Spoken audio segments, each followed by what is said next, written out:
¿Qué tal? Buenos días, buenas tardes, buenas noches, o en el momento en el que estén sintonizando esta nueva emisión de La Última Página. Yo los saludo amablemente, porque yo puedo saludarlos. En cambio, la manifestación total del espíritu, que sigue generando retemblor en los espíritus que lo ven y se quedan impertérritos ante la inmarcesible presencia del tremendo, del ínclito, del insostenible e inconmensurable don Sebastián Porrini, a quien yo saludo, pero él no me va a saludar, él se va a manifestar. ¿Cómo le va, Porrini? va a insuflar. Yo insuflo. Sí, usted insufla varias cosas. Bastante insufla. De una manera insuflo. ¿Cómo está, Porrini? ¿Todo bien?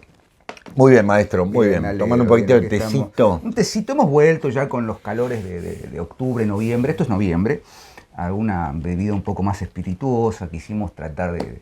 Porque es temprano y damos clase más tarde. Así que sí, tenemos tiempo para hacer algún rebaje. De la Reisac. Sí, ojalá que no. Bueno, ¿cómo están? ¿Todo bien? ¿Porrini? ¿Todo en orden? Pero muy bien, maestro. ¿Usted todo bien? Bien, por suerte. Qué lindo hoy el autor del cual vamos a hablar. Hemos decidido, bueno, por varias razones. La primera porque vamos a hablar de César Vallejo, como ven en la descripción, pero vamos a hablar, por supuesto, de una obra particular que es Trilce. Se cumplen 100 años de la publicación de Trilce.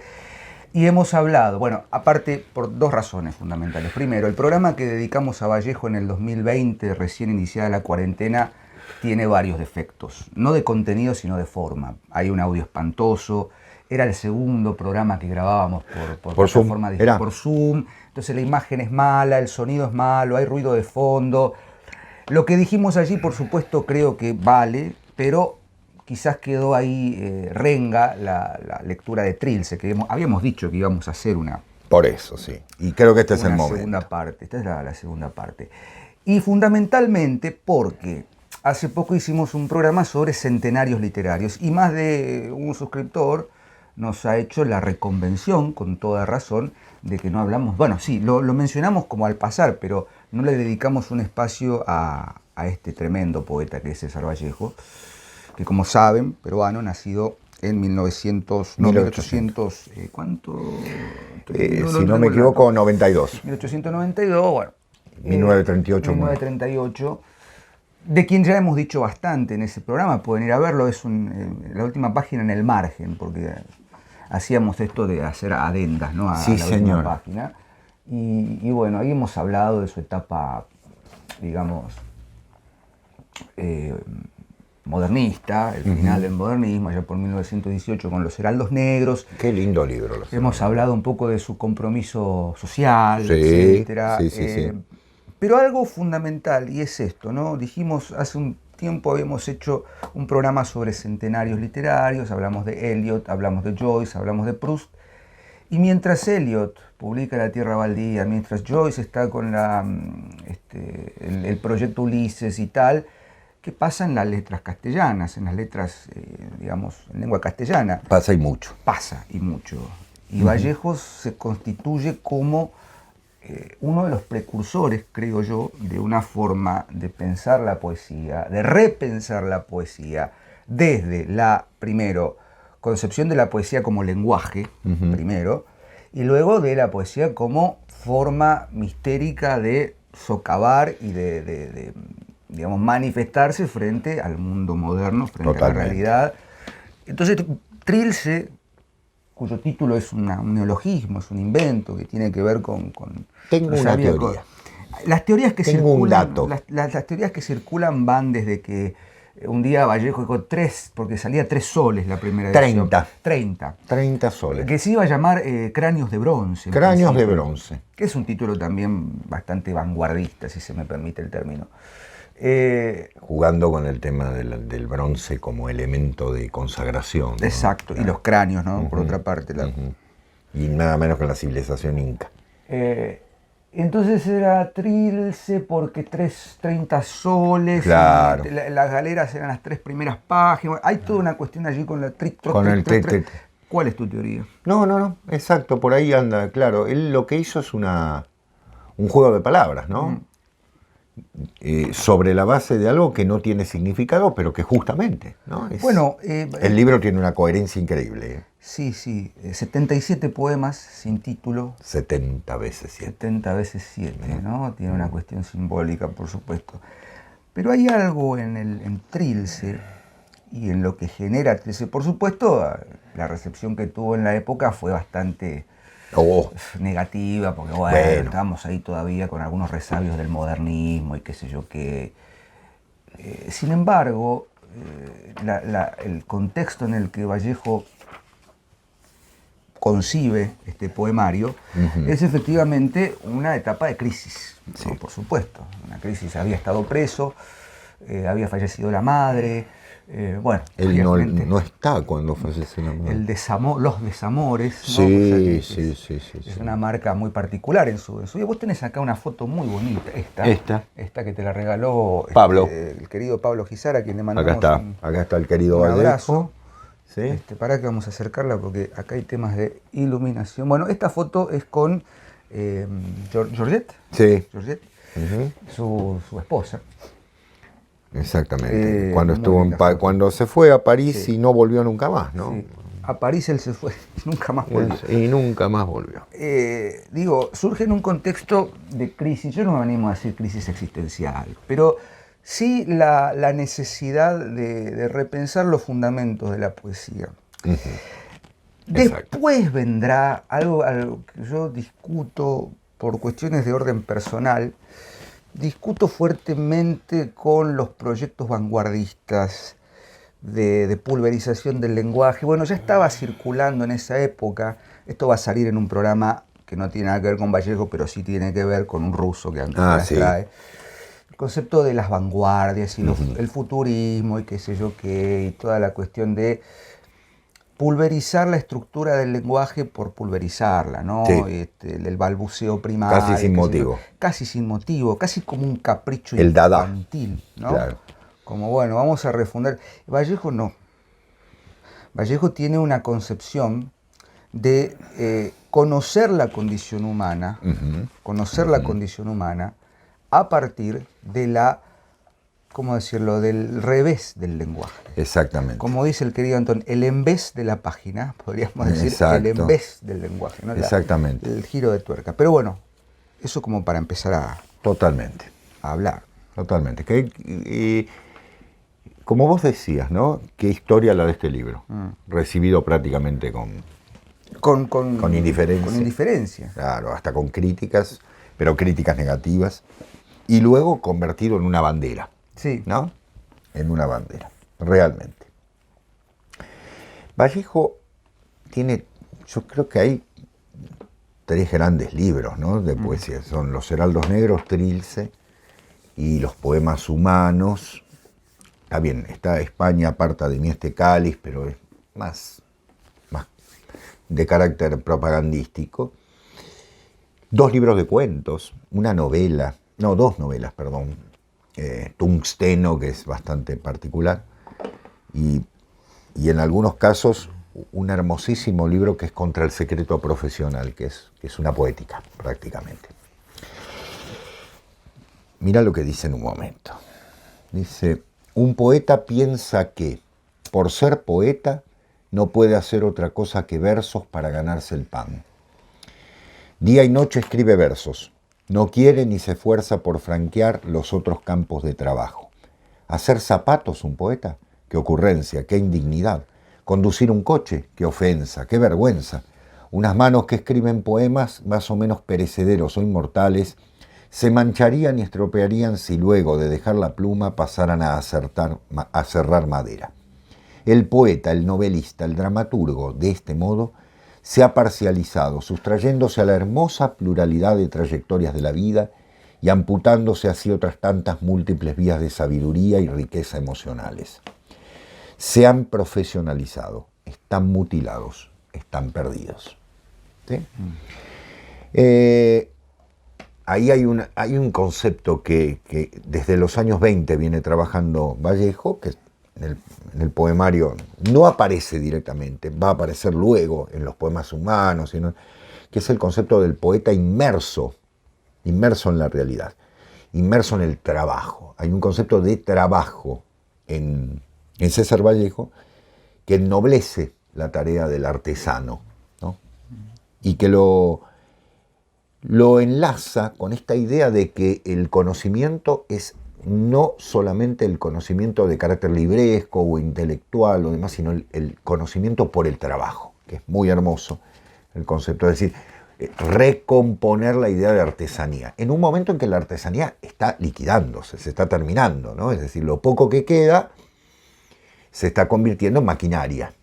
Ya viene desde hace tiempo, desde hace ya unas cuantas décadas, pero en el Perú en el que vive César Vallejo todavía la artesanía tiene fuerza y eso es algo que está avanzando. Hay que tener en cuenta también que en ese momento José Carlos Mariátegui está escribiendo sus tesis, ¿no es cierto?, sobre la realidad peruana, que es un libro fundamental. Tesis que, valga decirlo, es la tesis de un hispanista, ¿sí? Ténganlo en cuenta mucho. Siempre se habla de las tesis marxistas de Mariátegui y están muy bien porque son marxistas, son exquisitas, como un buen marxista bien formado, ¿no? No a la violeta.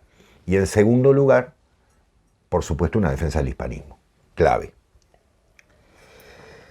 Hay algo que decías recién, ¿no?, sobre la maquinaria, y vuelvo a cargar tintas sobre los primeros movimientos vanguardistas, el dadaísmo, el futurismo sobre todo, esta idea del progreso, de la técnica, más no de la artesanía. Entonces con Trilce, Vallejo se propone algo que dice en una carta, ¿no? Yo creo que la tengo por acá. La voy a leer porque la tengo citada. Dice Vallejo: el libro ha nacido... Permiso, voy a traer un poquito de esto acá, ¿no? Disculpen la desprolijidad. El libro ha nacido en el mayor vacío. Soy responsable de él, asumo toda la responsabilidad de su estética. Hoy más que nunca quizás siento gravitar sobre mí una hasta ahora desconocida obligación sacratísima de hombre y de artista, la de ser libre, con exclamación. Si no he de ser libre hoy, no lo seré jamás. Siento que gana el arco de mi frente su más imperativa fuerza de heroicidad. Me doy en la forma más libre que puedo y esta es mi mejor cosecha artística. Dios sabe cuánto he sufrido para que el ritmo no traspasara esa libertad y cayera en libertinaje, que es de alguna manera lo que podríamos arrogarle a las vanguardias más desprolijas, ¿no? Exacto. O sea, bueno, yo hago lo que quiero. Dios sabe hasta qué bordes espeluznantes me he asomado, colmado de miedo, temeroso de que todo se vaya a morir a fondo para que mi pobre ánima viva. ¿No? Es decir, esta idea de... Este libro nace con un espíritu de libertad, por supuesto, no solo porque había estado preso, sino porque justamente entiende que la única forma de creación poética es esa creación libre, pero no de libertad, no de libertinaje. O sea, para eso hay que conocer muy bien la materia sobre la cual se funda la poesía. ¿Y esa materia cuál es? El lenguaje, la palabra. Exacto. ¿Cómo decir con el lenguaje que tenemos aquello que manifiesta la condición humana más pura, la condición del obrero, la condición del artesano, la condición de cualquier ser humano libre? Entonces, Trilce es de algún modo una búsqueda, pero no solamente, ¿cómo decirlo?, con una desarticulación del lenguaje. Al contrario, hay un trabajo muy profundo con el lenguaje, con la sintaxis, con la semántica, con el uso de neologismos, con el uso de arcaísmos también, vulgarismos propios del lenguaje cotidiano, que va a contrapelo del modernismo, ¿no? En el sentido de una estructura bien fija, colorida, lo que ya hemos dicho en ese programa. Pero bueno, quizás sería mejor leer algunos poemas y pensarlos en conjunto, ¿no? Vamos a ver. Trilce tiene 77 poemas, como decimos. A mí no se me escapa que hay un símbolo sobre eso, las 70 veces 7, ¿no? Por otra parte, tener en cuenta que Vallejo estuvo siempre muy ligado al concepto de la herencia cristiana, crítica, desde luego, como toda persona inteligente, pero no fanática, y sobre todo a partir de su compromiso político ya tardíamente en los años 20, ¿no? Cuando se va a convertir al comunismo, pero en los años 30 y a partir de su estancia en Francia. O sea, estar en los años 30 en Francia significaba, y ser intelectual o ser un poeta y demás, significaba ingresar a la secta del comunismo, por decirlo de una manera. Que nucleó en ese momento, no, al contrario, que nucleó en ese momento los grandes intelectuales, hay que decirlo, ¿no es cierto?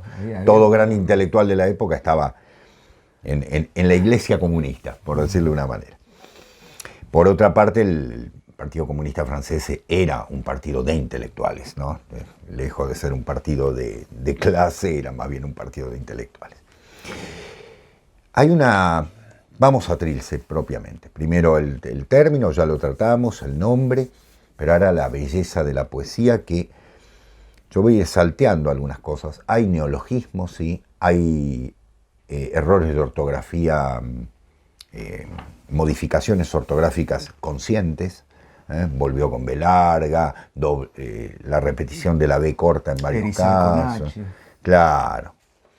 Que busco, ¿no? Con B corta. Bueno, que yo me permito recabar esta idea.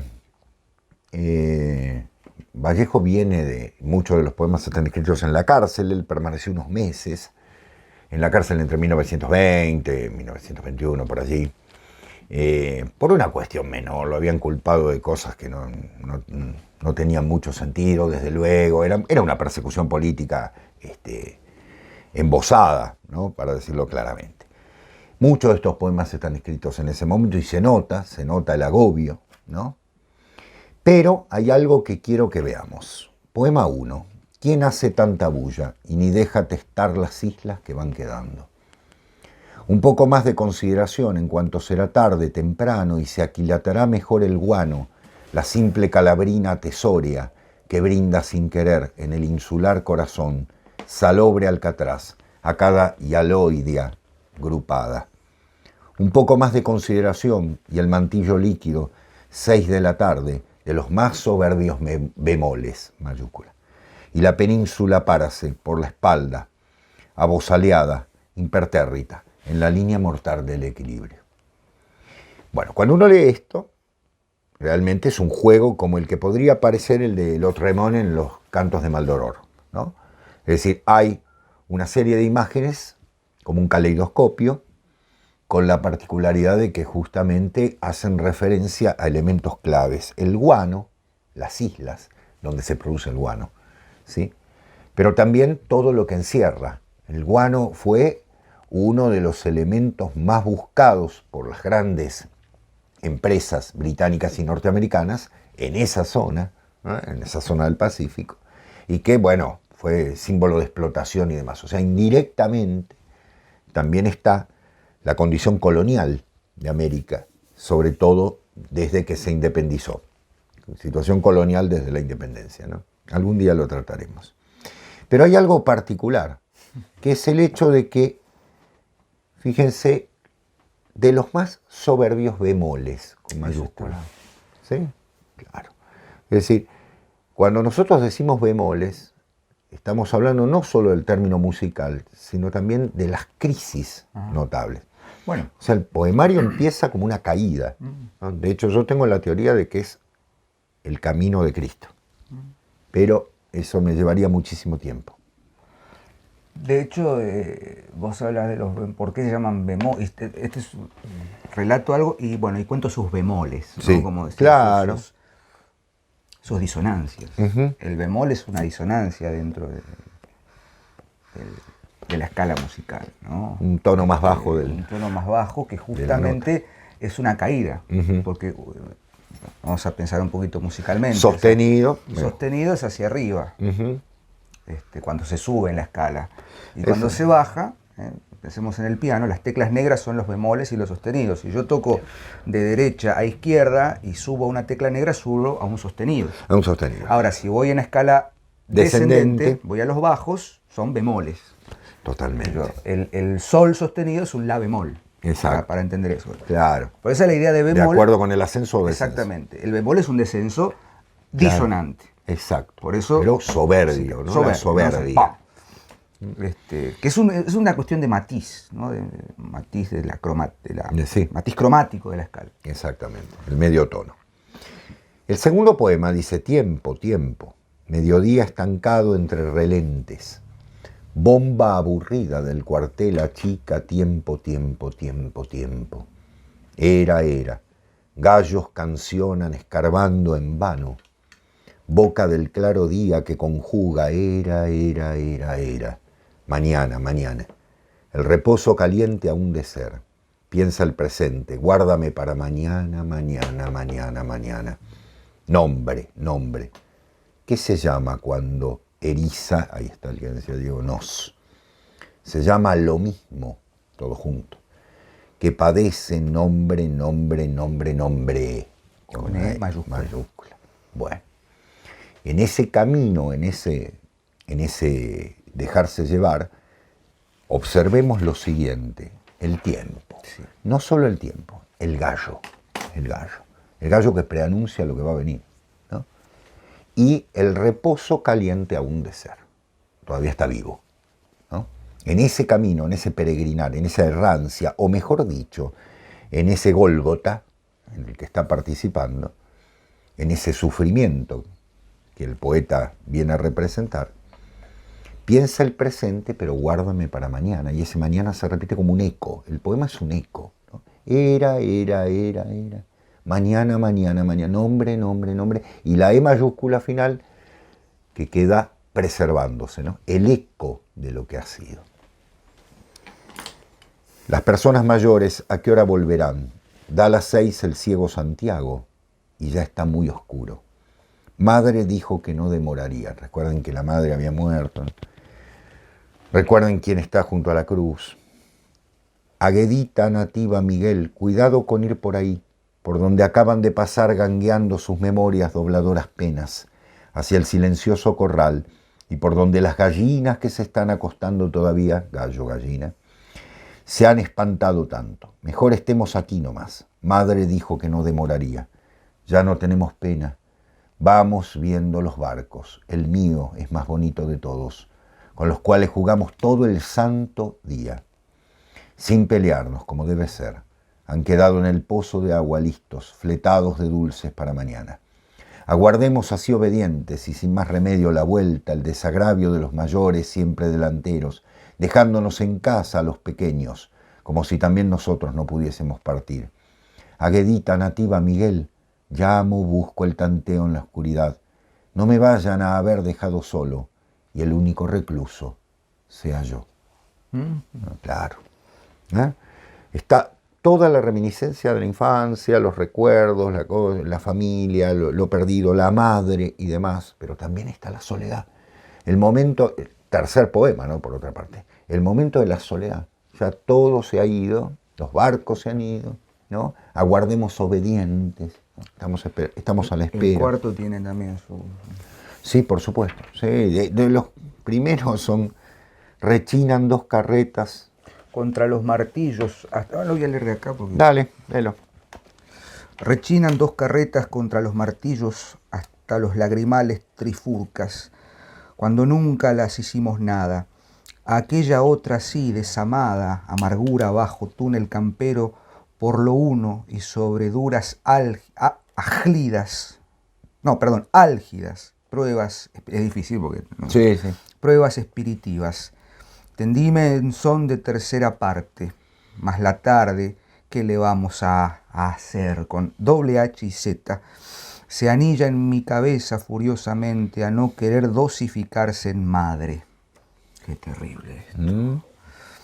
Son los anillos, son los nupciales trópicos ya atascados, el alejarse mejor que todo rompe a crisol, aquel no haber descolorado por nada, lado al destino y llora toda la canción cuadrada entre silencios, calor, ovario, casi transparencia, hace llorado todo, hace entero velado en plena izquierda.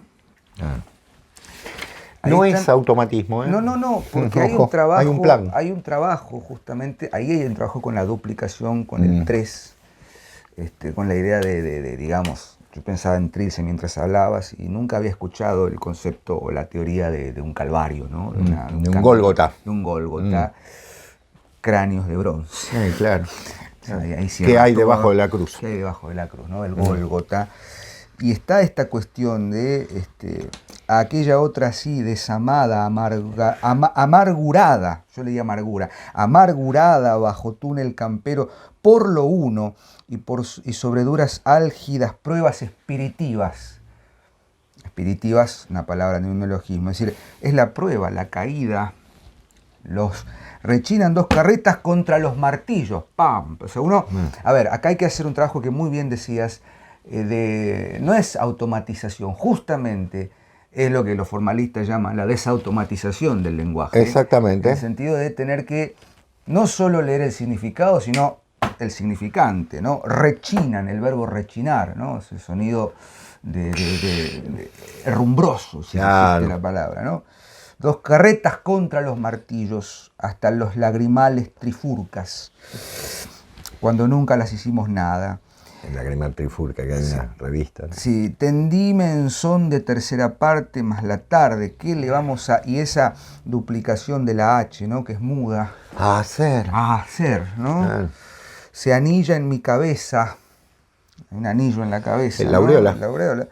Furiosamente a no querer dosificarse en madre. Eso de dosificarse en madre, otra vez, ¿no? La figura maternal, ¿no? Está presente, bueno, la madre. Dosificarse, ¿no? Es decir, de un poquito por aquí, un poquito por aquí. Son los anillos está separado como verso. Son los nupciales trópicos ya tascados. Si uno lo lee en sinalefa, ya atascados. Claro, ¿no? Ya ahí detenidos. Ya atascados. El alejarse mejor que todo rompe a crisol. Crisol. Aquel no haber descolorado por nada, al destino y llora, la duplicación, ¿no? Probablemente. Toda la canción cuadrada en 3 silencios. Cristo muere a las 3 de la tarde. Y los 3 cantos del gallo. 3 cantos del gallo. El silencio que va a tener Pedro. Calor. Perdone, pero bueno, es una lectura. Calor ovario, ¿no? Como huevo. Sí, sí. Pero a la vez como creación. Creación y parte del ¿cómo se dice? Del órgano, del aparato reproductivo femenino, ¿no? Claro, reproductivo. Como generador de vida. Sí, señor. Casi transparencia. Esto es genial, hace llorado todo. O sea, se ha llorado todo, claro. Se ha velado entero en plena izquierda. La herida. La herida de la lanza del Longuino. Bueno, no vamos a leer todos porque sería muchísimo, pero me voy al 14. ¿No? Las estaciones. ¿Cuál mi explicación? Esto me lacera de tempranía. Esa manera de caminar por los trapecios. Esos corajosos brutos como postizos. Esa goma que pega el azogue al adentro. Esas posaderas sentadas para arriba. Ese no puede ser Sido. Quevedo. Absurdo. Demencia. Pero he venido de Trujillo a Lima, pero gano un sueldo de 5 soles. La paga, ¿no? La paga que también es la paga de la traición, ¿no? Y algo fundamental en la vida personal de Vallejo, la pérdida de la madre, ¿no?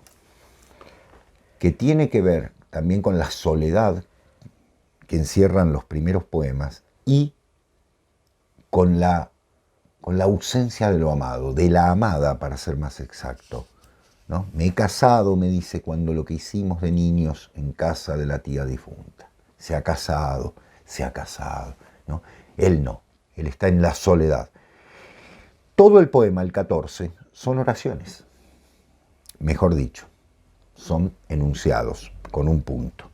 Cada una conforma un enunciado con un punto.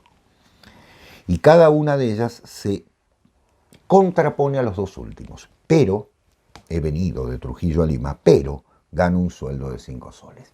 Todo lo anterior, todo lo que se pueda hacer, ya es tarde. Por eso es una caída, ¿no? Es una enorme caída.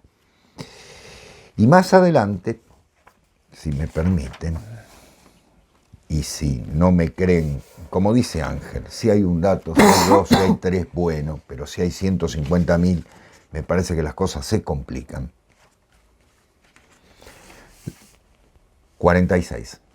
La tarde cocinera se detiene ante la mesa donde tú comiste. Y muerta de hambre tu memoria viene, sin probar ni agua, de lo puro triste. Hay rima. Mas como siempre tu humildad se aviene a que le brinden la bondad más triste, y no quieres gustar, que ves quien viene filialmente a la mesa en que comiste. El soneto, ¿no?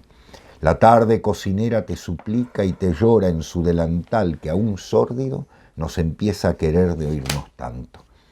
Yo hago esfuerzos también, porque no hay valor para servirse de estas aves. Ah, ¿qué nos vamos a servir ya nada? Ya está. Es decir, ¿para qué? La cena ha terminado, la comida ha terminado, ¿no? La tarde cocinera, si la tarde es la que cocinó, imagínense a dónde viene, ¿no? Tu humildad se aviene a que le brinden la bondad más triste, ¿no? Esto de que vas a morir. Entonces estamos todos, ay, pobre, ¿no es cierto? Esta cosa. En el símbolo clave que se cierra en el 50, el cancerbero 4 veces al día maneja su candado, abriéndonos, cerrándonos los esternones en guiños que entendemos perfectamente. El cancerbero, ya está en el, ¿no? Y nos levantaremos cuando se nos dé la gana, aunque mamá toda claror nos despierte con cantora y linda cólera materna. 52. El llamado, ¿no?, de la madre, los humos de los bohíos, bueno, etcétera, ¿no? Y el 53, quien clama a las 11 no son 12, como si las hubiese empujado, se afrontan de 2 en 2 las 11 veces. Cabezazo brutal, pum. Asoman las coronas a huir, pero sin traspasar los eternos 360 grados, asoman y exploran en balde, donde ambas manos ocultan el otro puente que les nace entre veras y litúrgicas bromas. Vuelve la frontera a probar las 2 piedras que no alcanzan a ocupar una misma posada a un mismo tiempo. Las piedras, que es tan notable, siempre el símbolo de la piedra aparece en todos los poemas, en todos los poemarios, mejor dicho, de Vallejo, ¿no? Piedra blanca sobre piedra negra, recordarán y demás, como un símbolo no solo del camino, sino de este Gólgota, ¿no? Y este el 55. Y el 55, el de Samain. Samain diría, el aire es quieto y de una contenida tristeza. Vallejo dice, hoy la muerte está soldando cada lindero a cada hebra de cabello perdido, desde la cubeta de un frontal, donde hay algas, toronjiles que cantan divinos almácigos en guardia y versos antisépticos sin dueño. El miércoles, con uñas destronadas, se abre las propias uñas de alcanfor e instila por polvorientos arneros ecos, páginas vueltas, sarros, zumbidos de moscas cuando hay muerto y pena clara, esponjosa y cierta esperanza. Y pena clara, esponjosa y cierta esperanza. Un enfermo lee la prensa, como en fasistol. Otro está tendido palpitante, longirrostro, cerca estar lo sepulto. Y yo advierto un hombro está en su sitio todavía y casi queda listo tras de el otro lado. Ya la tarde pasó 16 veces por el subsuelo empatrullado y se está casi ausente, en el número de madera amarilla de la cama que está desocupada tanto tiempo, allá enfrente. Bueno, si no está más claro, ya está. Digamos que es bastante complicado, ¿no? Hay algo que resuena, ¿no?, en todo esto, y me encanta pensarlo así. Uno dice, bueno, qué sé yo, por tradición más bien personal, piensa que la desarticulación del lenguaje y la experimentación, bueno, está Ulises ahí como una cosa, está Eliot y hay un proyecto y tal. Bueno, en Eliot está también, ¿no?, el tema de la, sí, señor, de la tierra yerma y tal. Exactamente.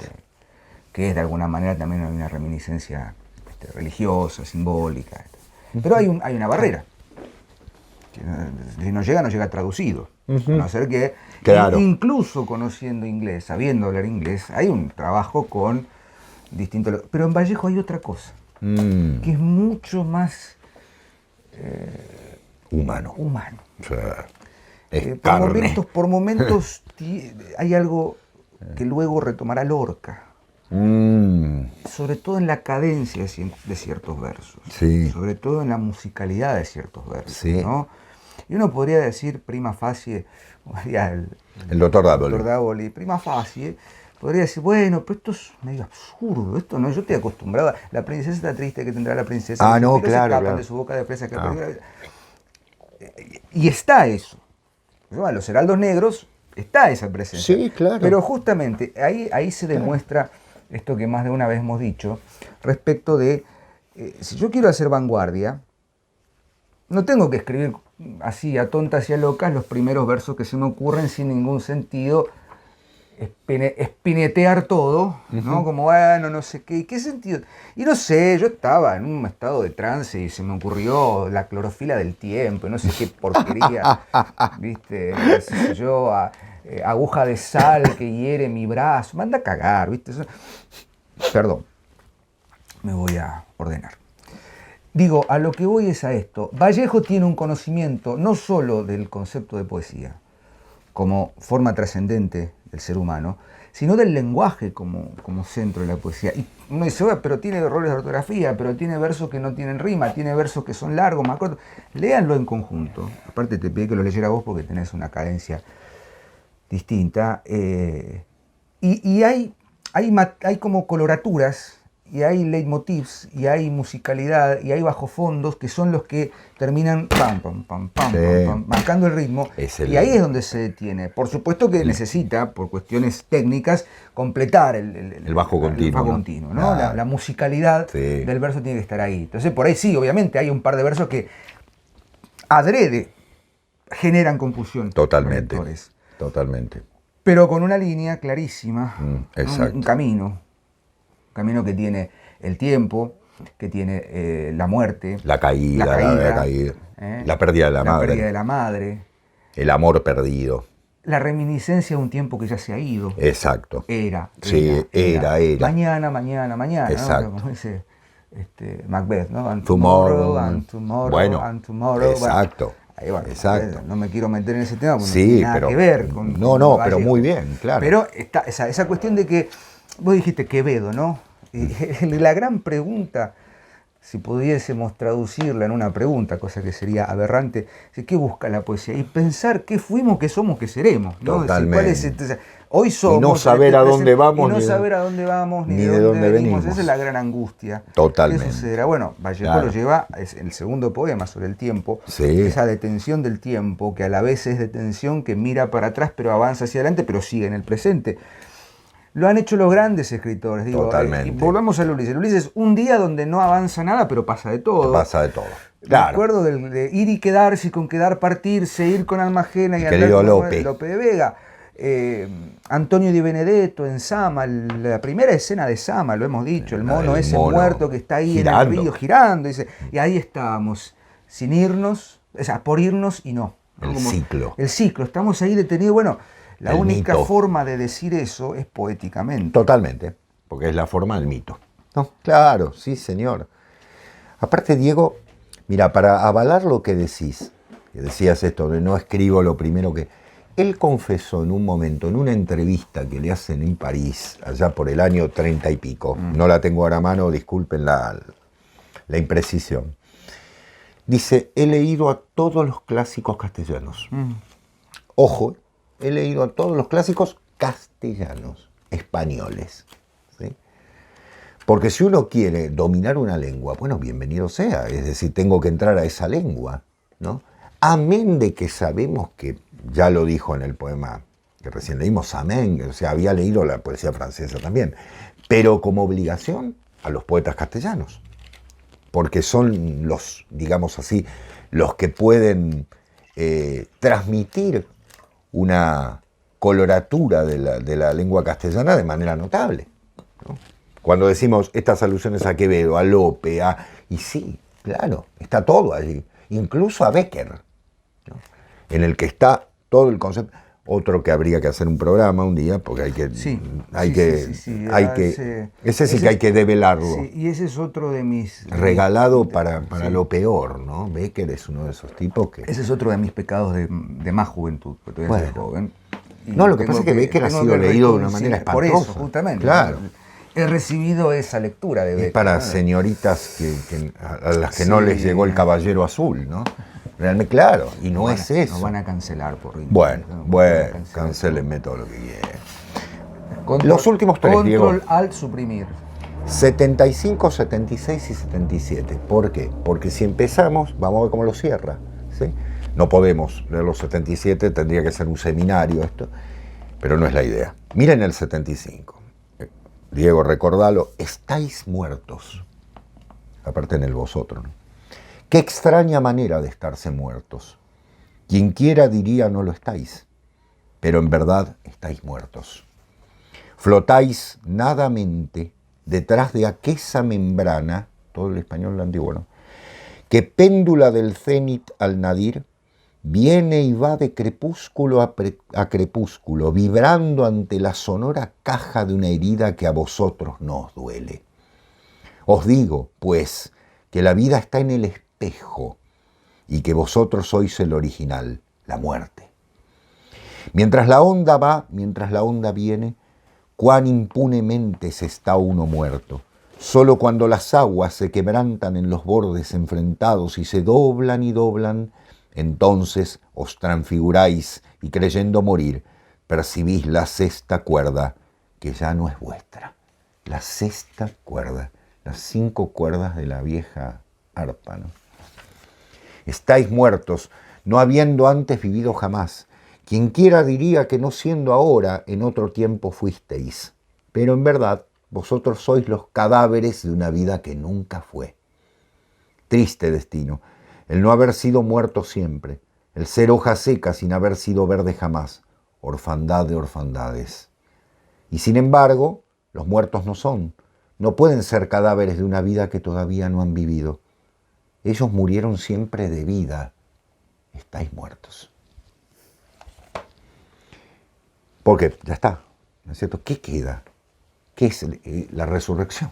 Bueno, ya sé que estoy insistiendo con el tema, pero valga decirlo, es una lectura distinta. Es decir, una persona que tiene una profunda tradición detrás, no la negó nunca, tiene una profunda tradición detrás, que su convicción política no solo no la borró, la afianzó. Porque el tema del comunismo y del cristianismo en el siglo XX fue todo un diálogo crítico. Digo diálogo por ser bueno, ¿no? Fueron pedradas de un lado al otro, pero para los seres más profundos, como Vallejo, era un diálogo, como Pasolini, por poner por caso. ¿Sí? 76. Leo así, terminamos y podemos ver. De la noche a la mañana voy sacando lengua a las más mudas X. Piensa en lo que es la X, ¿no? En nombre de esa pura que sabía mirar hasta ser 2, el número está, ¿eh? En nombre de que la fui extraño, llave y chapa muy diferentes. En nombre de ella que no tuvo voz ni voto cuando se dispuso esta su suerte de hacer. Ebullición de cuerpos, sin embargo, aptos. Ebullición que siempre tan solo estuvo a 99 burbujas. Remates, esposados en naturaleza, de 2 días que no se juntan, que no se alcanzan jamás. 2 días, piensen qué pasó, ¿no? Las 99 burbujas. En nombre de esa pura que sabía mirar hasta ser 2. ¿A quién le está hablando? ¿A quién? ¿De quién está hablando? La esencia de el 1 y el 2. Y lo último, 77. 70 veces 7. Graniza tanto, se acordarán, llovía tanto, como para que yo recuerde y acreciente las perlas que he recogido del hocico mismo de cada tempestad. No se vaya a secar esta lluvia, a menos que me fuese dado caer ahora para ella, o que me enterrasen mojado en el agua que surtiera a todos los fuegos. Repito, o que me enterrasen mojado en el agua. ¿Hasta dónde me alcanzará esta lluvia? Temo me quede con algún flanco seco, temo que ya se vaya, sin haberme probado en las sequías de increíbles cuerdas vocales, por las que para dar armonía hay siempre que subir, nunca bajar. ¿No subimos acaso para abajo? Canta lluvia, en la costa aún sin mar. Canta, queda la lluvia, ¿no? ¿Qué queda después de? O sea, hay una transformación que no se ha dado del todo, ¿no? Una parte seca, debería mojarse todo. Si son 70 veces 7, las negaciones son 70 veces 7. Entonces, bueno, hay muchísimo para decir, ¿no? Pero como un poeta que no hace un automatismo maquinal, sino al contrario, que hace un poema bien pensado, construye un poemario sobre la base de una idea perfecta. Trilce, que ha sido leído de tantas maneras, esta es una más, ¿no? Se permite justamente eso. Bienvenido, bienvenida a todas las lecturas. Bienvenida a las lecturas disruptivas desde el punto de vista del lenguaje, estructurales, psicologistas, bienvenidas. Pero no olvidar de dónde viene este hombre, de dónde viene, qué trae y hacia dónde va, qué lleva y qué recibe. Lo último, para no monopolizar, porque hoy soy yo el que estoy monopolizando, mil disculpas, Diego. Nada, disculpa. En Argentina existió algo que se llamó Aula Vallejo. Yo tengo la suerte de tenerlo, el libro. Está por ahí, lo tendría que buscar. La Universidad Nacional de Córdoba había habilitado un aula que se llamaba Aula Vallejo. Les estoy hablando de los años 40, ¿eh? Ojo, Vallejo murió en el 38 y ya en los años 40, 50 en Argentina había todo un debate en torno a Vallejo, que consistía en organizar lo que hoy diríamos como una especie de jornadas o seminarios en torno de la obra de Vallejo. Lo que se publicó sobre Vallejo es maravilloso. Y hay algo que quiero recordar, porque esos buenos hombres y mujeres que se reunieron en Córdoba durante un tiempo, durante varios años, centraron un aspecto que me parece interesantísimo remarcar, el humanismo de Vallejos. Por eso poemas humanos, ¿no? El humanismo. Es el ser humano el que está con la cruz cargando y sufriendo. Bueno, perdón. No tengo mucho más para agregar porque me parece que decir más de lo mismo es abundar en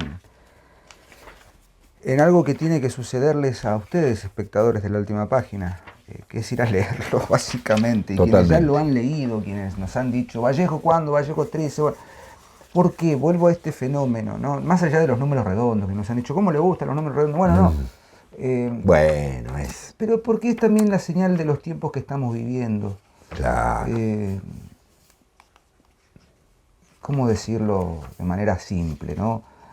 Nos han vendido la idea de que la tradición no puede seguir porque hay un progreso, el mundo avanza. Bueno, lo hemos dicho en un recreo, no voy a repetirme, pero pensar que un poeta, varios poetas, varios espíritus iluminados, en un momento, en distintos puntos del globo, del orbe, uno en Trieste, otro en Inglaterra, otro acá en Perú, y que, bueno, en ese momento, por ejemplo, Oliverio Girondo estaba escribiendo 20 poemas de amor para ser leídos en un tranvía.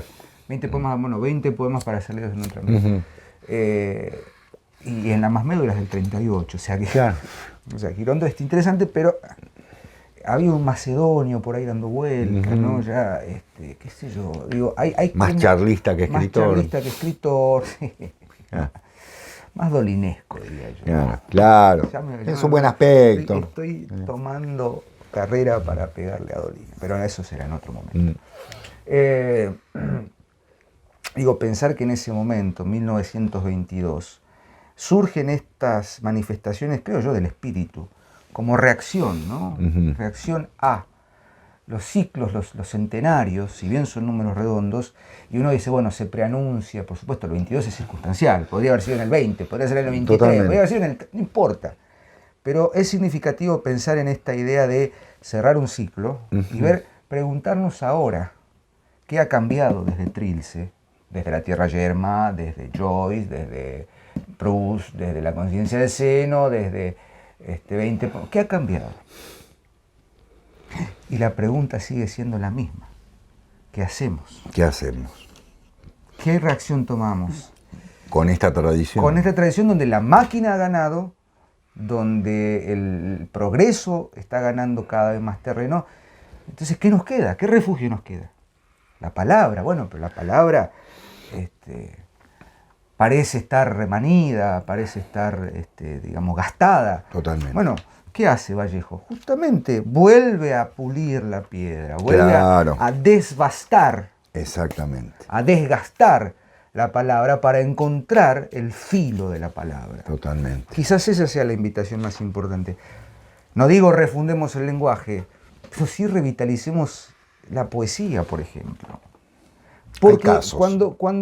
Hay Hay casos. casos, sí, por supuesto, tenemos uno muy cercano, muy querido Alejandro, que han entendido, bueno, quizás, ¿quién será el Vallejo de acá al 2000, al 100 años serían 2122. Y bueno, por ahí está en este momento. En este momento está, qué sé yo, no sé, esa es la reflexión que se me ocurre pensar. Digo, ¿y a dónde va Vallejo? A una tradición insondable, que es la crucifixión, según tu lectura, que es bastante acertada. Qué sé yo, es una posibilidad. Eliot se va al ciclo artúrico, a la búsqueda del Grial. Claro. Joyce, bueno, con sus diferencias, vuelve, empieza al Ulises, a la Odisea. A la tradición homérica. Después vendrá un Marechal más adelante, ¿no? Sí. Ya hemos hablado de Marechal. Digo, hay algo, un espíritu común que se manifieste y que nos... Voy a usar una palabra de la modernidad, que nos interpela. Sí. ¿No? Como que nos dice, hey, advoca. Claro. Advocato. ¿No? Exactamente. Invoco. Hay que leer a Vallejo. Les muestro la edición que tengo porque es muy linda si la consiguen, la de Biblioteca Ayacucho. Tiene un dibujo de Picasso en la tapa de nada menos que del querido César, del 9 de junio del 38, está firmado en esa fecha. La Biblioteca Ayacucho fue uno de los grandes, una de las grandes empresas culturales de América, de Venezuela fundamentalmente, que recogió buena parte de la literatura latinoamericana y española en América en torno de un tema clave. Se crea cuando se cumplen los 150 años de la batalla de Ayacucho, en 1974, y sería interesante revitalizarlo. Por ahí América debería hacer algo en torno de ese elemento, no dejar solo a un país, sino que sean todos los países de América los que busquen la gran obra. Hay una colección enorme de libros y una edición cuidadísima, los estudios son cuidados. Yo tengo también de ellos Paradiso de Lezama Lima, que en algún momento también vamos a analizar. Pero, bueno, bien Lezama vale. Lima, anotado. Sí, Lezama Lima también tiene su... Y como poeta. Mariátegui, sí. Siguen siendo de una actualidad interesantísima sus estudios y algunas otras cositas y algunos otros aspectos que a veces se leen de soslayo. He escuchado cosas, bueno, inanes en torno del querido Mariátegui. Bien. Aquí estamos, la invitación a seguir leyendo. Gracias, Sebastián. A vos, por gracias, esta Diego. invitación. Gracias a ustedes por estar ahí. Nos volveremos a ver el próximo lunes. Se está terminando el año. Tenemos alguna cosita para finalizar. Bien, perfecto. Muy bien. Pero bueno, como siempre, vamos a tratar de cerrar el año con todo. Nuevamente, gracias por estar ahí. Nos vemos el próximo lunes en la última página y los jueves en alguna tropelía. Con el hilo, lo que venga. Chao, buena semana. Adiós, gracias.